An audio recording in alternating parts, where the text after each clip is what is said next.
Assalamualaikum warahmatullahi wabarakatuh teman-teman. Jadi kami dari kelompok 8 akan mempresentasikan tentang konsep Islam tentang lingkungan, di mana kami beranggotakan 6 orang, yaitu Afni Nolaifar Suryanto, Ahmad RS Erlangga, Jihan Naila Fadilah, Khalida Rizky Soraya, Mazaya Anadia Zatalini, dan yang terakhir Ribbi Muhammad. Saya akan menjelaskan mengenai poin pertama, yaitu mengapa menjaga alam dan lingkungan sangat penting dalam Islam. Al-Quran mencakup banyak teori tentang kebenaran seluruh kejadian di alam semesta. Alam semesta, menurut Al-Quran, adalah langit dan bumi yang merupakan susunan unsur-unsur dalam perbentangan dengan hukum-hukum alamiah. Semua ini merupakan ciptaan Allah yang Maha Kuasa, dan sebagai manusia, kita harus melestarikan alam semesta sebagai tugas yang diberikan Allah. Jadi, alam semesta haruslah dipahami sebagai wujud dari keberadaan Allah Subhanahu wa Ta'ala, sebab alam semesta dan seluruh isinya tidak ada tanpa keberadaan Allah yang Maha Esa. Sebagai makhluk hidup, manusia memiliki tanggung jawab untuk memelihara dan melestarikan bumi serta isinya. Lalu selanjutnya tentang kedudukan alam dan lingkungan menurut Islam. Manusia diajarkan untuk menjaga dan menghormati lingkungan serta sesama makhluk hidup. Al-Quran dan hadis juga membicarakan hal ini. Masalah lingkungan hidup saat ini disebabkan oleh perilaku manusia yang semakin merusak lingkungan untuk memenuhi kebutuhan hidup. Manusia perlu mengembangkan sikap penyayang terhadap alam agar bisa menjaga sumber daya dan keberlangsungan hidup. Sebagai makhluk hidup, manusia memiliki tanggung jawab untuk memelihara dan melestarikan bumi, serta segala isinya. Bumi bukanlah milik kelompok tertentu, tapi pinjaman untuk generasi mendatang. Oleh karena itu, manusia harus bijaksana dalam memanfaatkan alam dan menjaga keseimbangan ekologi untuk dapat mengembalikan sesuai keadaan semula atau bahkan menjadikan lebih baik. Alam semesta haruslah dipahami sebagai wujud dari keberadaan Allah Subhanahu wa Ta'ala, sebab alam semesta dan seluruh isinya tidak akan ada tanpa keberadaan Allah Subhanahu wa Ta'ala. Sebagaimana yang sudah dijelaskan dalam firman-Nya, Allah Subhanahu wa Ta'ala berfirman, "Dialah yang menciptakan langit dan bumi dalam 6 masa. Kemudian Dia bersemayam di atas arsy. Dia mengetahui apa yang masuk ke dalam bumi dan apa yang keluar dari dalamnya, apa yang turun dari langit dan apa yang naik ke atas sana. Dan Dia bersama kamu di mana saja kamu berada, dan Allah Maha melihat apa yang kamu kerjakan." Surat Al-Hadid ayat 4. Kita sebagai umat manusia mempunyai tugas untuk melestarikan alam semesta. Prinsip dalam melestarikannya yaitu yang pertama, sikap hormat terhadap alam, yang kedua, prinsip tanggung jawab, yang ketiga, solidaritas kosmis, dan yang terakhir, prinsip kasih sayang dan kepedulian terhadap alam. Beberapa kerusakan atau pencemaran lingkungan di dunia ini disebabkan karena ulah tangan manusia. Maka dalam hal pelestarian ini haruslah diingat hal-hal diantaranya. Yang pertama, penebangan pohon di hutan secara liar. Terkadang ada yang membakar hutan untuk membuat lahan pohon yang ditebang pun tidak ditanam kembali, sehingga berdampak kepada terjadinya banjir karena kurangnya resapan air yang ada, erosi, tanah longsor, dan sebagainya. Lalu yang kedua, membuang sampah sembarangan.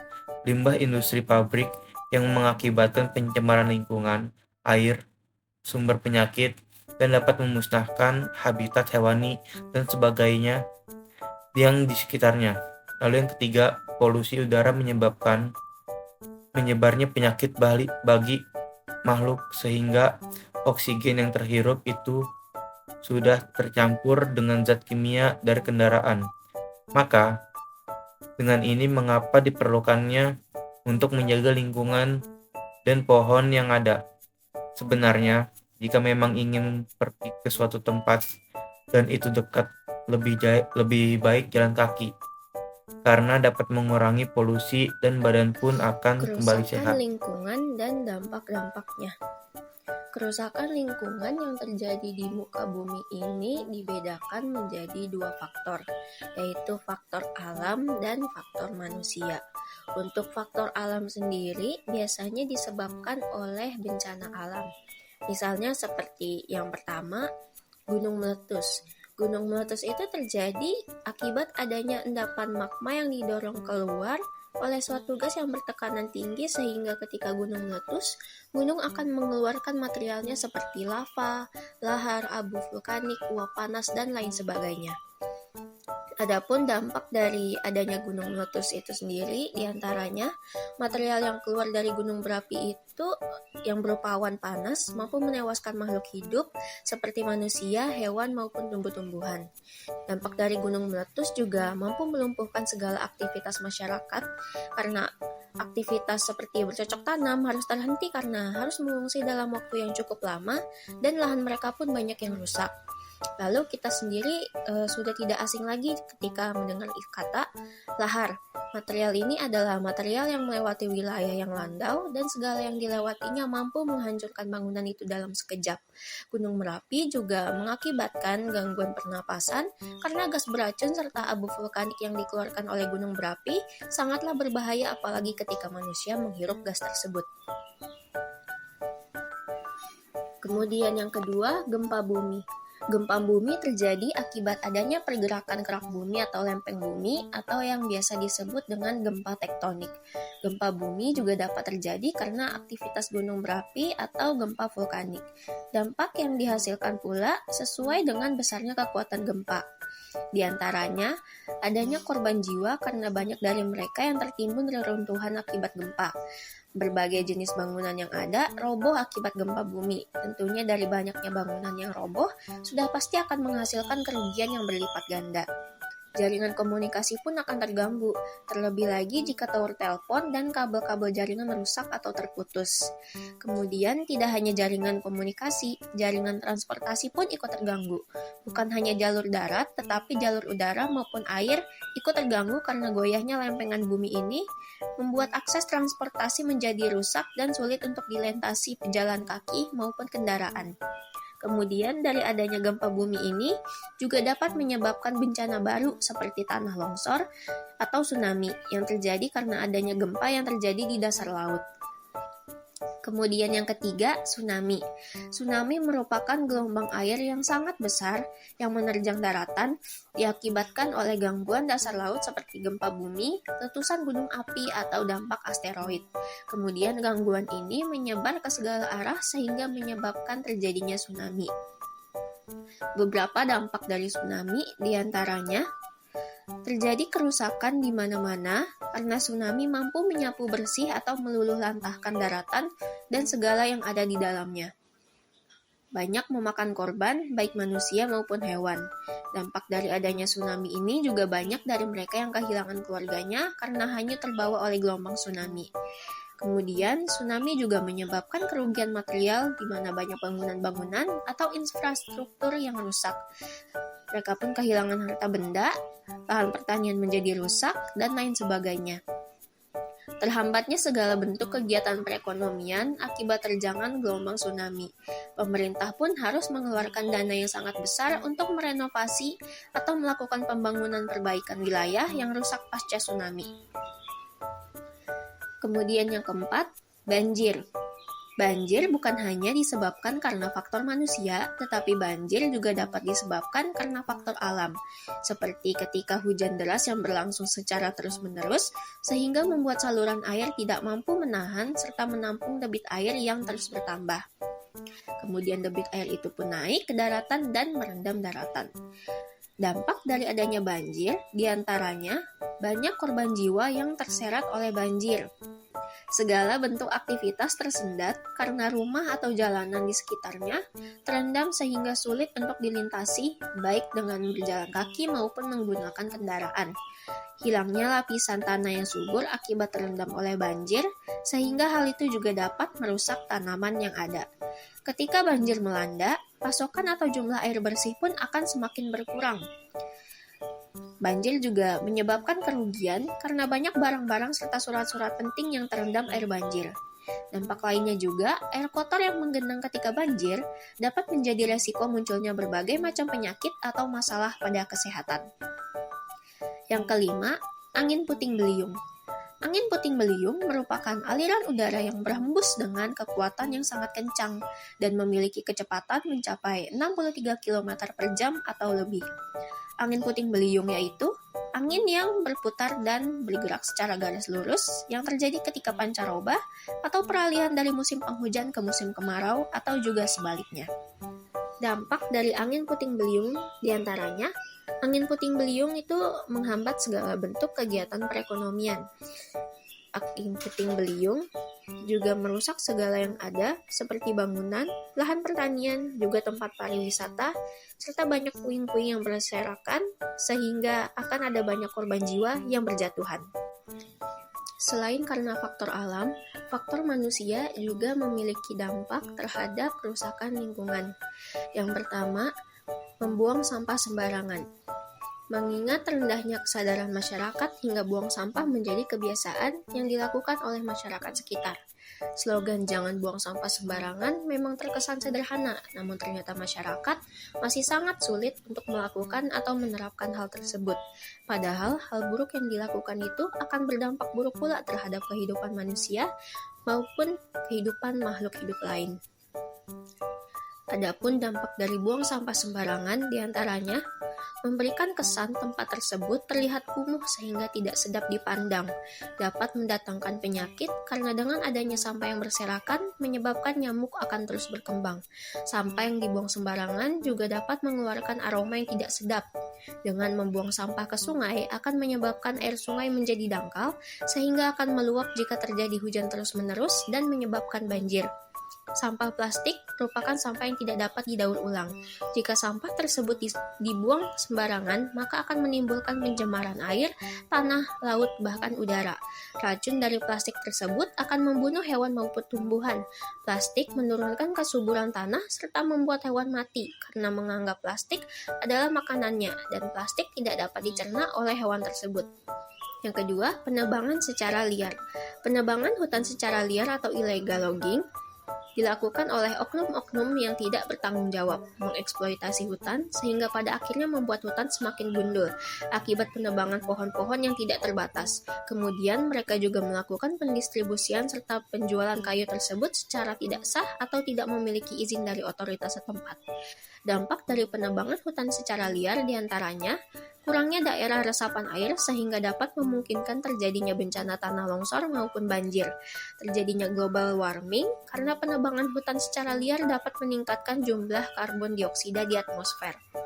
Penebangan hutan secara liar membuat hutan menjadi gundul dan menyebabkan hilangnya kesuburan tanah karena tanah menyerap sinar matahari terlalu banyak yang mengakibatkan tanah menjadi kering dan gersang. Kemudian, hilangnya lingkungan tempat tinggal dan punahnya hewan atau tumbuhan yang berada di hutan tersebut. Yang ketiga, pemanasan global. Pemanasan global terjadi karena adanya peningkatan suhu bumi atau memanasnya iklim bumi, baik di daratan maupun di lautan, serta peningkatan rata-rata suhu atau jumlah karbon dioksida di atmosfer akibat adanya gas rumah kaca yang berlebih. Pemanasan global terjadi karena ulah manusia, seperti pembakaran hutan atau pembakaran fosil, pertanian, pembukaan lahan baru, dan lain sebagainya. Dampak dari adanya pemanasan global diantaranya terjadinya kebakaran hutan akibat suhu udara yang terlalu tinggi sehingga hal ini dapat membuat hutan menjadi gundul dan kebakaran hutan tersebut mencemari tanah, laut, dan udara. Menurunnya sistem imun sehingga dapat mudah terserang penyakit. Rusaknya ekosistem terumbu karang dan matinya flora dan fauna akibat kenaikan suhu. Mencairnya es di kutub sehingga dapat menjadi bencana bagi kota-kota kecil yang berada di sekitar. Mengganggu aktivitas manusia seperti gagal panen akibat terjadi kekeringan di mana-mana. Yang keempat, pencemaran. Pencemaran terjadi karena adanya perubahan tatanan lingkungan akibat dimasukkannya zat berbahaya sehingga dapat terjadi pencemaran udara, air, maupun lingkungan. Hal tersebut disebabkan oleh adanya aktivitas manusia yang menimbulkan kerugian serta membuat lingkungan tidak berfungsi dengan semestinya. Dampak dari pencemaran diantaranya adalah Pencemaran tanah akibat dari penggunaan insektisida yang berlebihan menyebabkan berkurangnya kesuburan tanah. Pencemaran mengeluarkan racun-racun yang dapat menyebabkan punahnya flora dan fauna serta hilangnya habitat mereka. Munculnya berbagai penyakit seperti gangguan pernapasan.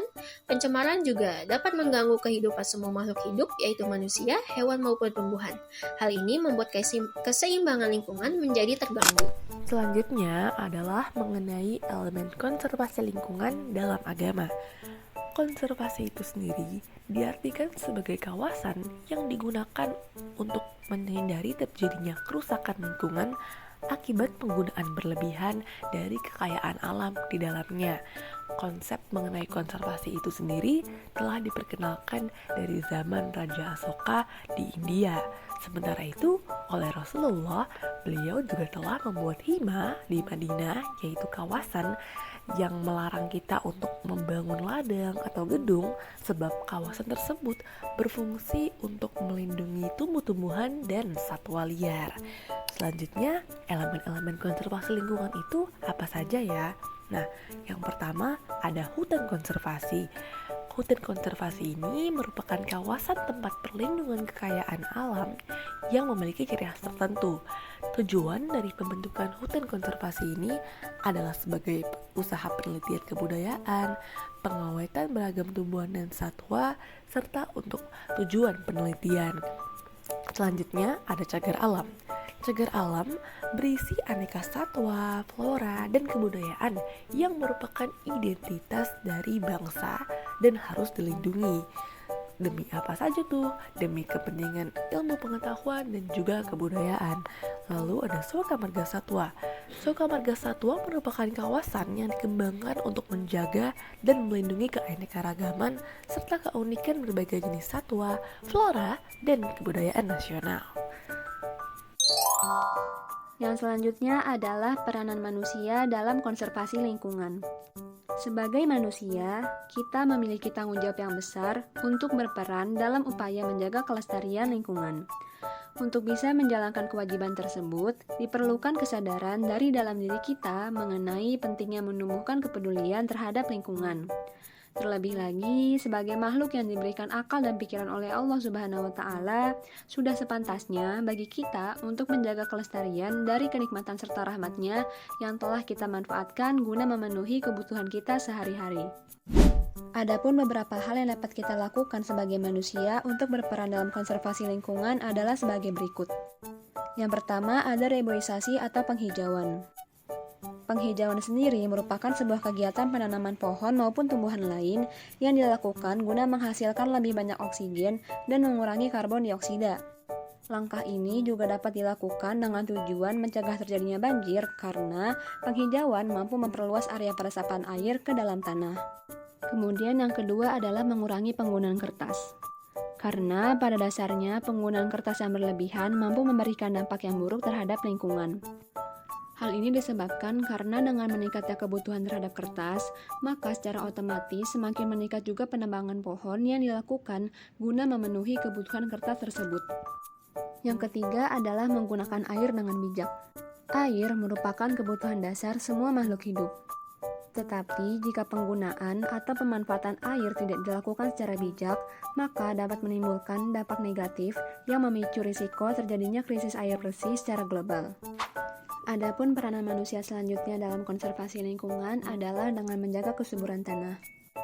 Dalam topik terkait kesuburan tanah, manusia dapat memberikan perannya dengan menanam tanaman tupan sari, menggunakan pupuk kimia dengan bijaksana, hingga membuat sengkedan atau terasering. Yang selanjutnya adalah menjaga flora dan fauna. Sebagai negara yang dikaruniai oleh Allah Subhanahu wa Ta'ala dengan flora dan fauna yang beragam, manusia diharuskan untuk menjaga dan memelihara kekayaan alam tersebut. Misalnya dengan melakukan konservasi, melindungi pemburuan liar, hingga melakukan pemberantasan perdagangan antar satwa. Dan yang terakhir adalah melakukan pengolahan limbah. Pengolahan limbah dapat dilakukan dengan mendaur ulang sampah. Misalnya, dengan memilah sampah yang dapat didaur ulang dan sampah yang tidak dapat didaur ulang. Kemudian juga dapat disediakan tong sampah organik, anorganik, sisa makanan, dan sampah B3. Kemudian yang selanjutnya adalah kesimpulan. Allah Subhanahu wa taala telah menciptakan alam semesta berbagai beserta isinya. Proses penciptaan alam semesta tersebut telah tertuang di dalam Al-Qur'an pada surat As-Sajdah, yang berarti Allah lah yang telah menciptakan langit dan bumi dan segala yang ada di antara keduanya dalam waktu 6 hari, kemudian dia bersemayam di atas arsy. Sebagai makhluk yang berakal yang hidup di dalam semesta ciptaan Allah, manusia telah menerima kenikmatan yang tiada henti dari alam sekitarnya. Oleh karena itu, manusia juga diwajibkan untuk menjaga dan memelihara alam tempatnya hidup sebagai bentuk tanggung jawab dari hamba Allah yang beriman. Manusia perlu bijak dalam memanfaatkan kekayaan alam yang telah Allah Subhanahu wa taala berikan kepadanya. Dengan begitu, keseimbangan antara alam semesta dan isinya dapat terjaga dengan baik. Sekian presentasi yang bisa kami paparkan pada kesempatan kali ini. Semoga semua ilmu yang telah kami paparkan pada presentasi kali ini bisa bermanfaat bagi banyak orang. Sekian dari kami, wabillahi taufiq wal hidayah. Wassalamualaikum warahmatullahi wabarakatuh.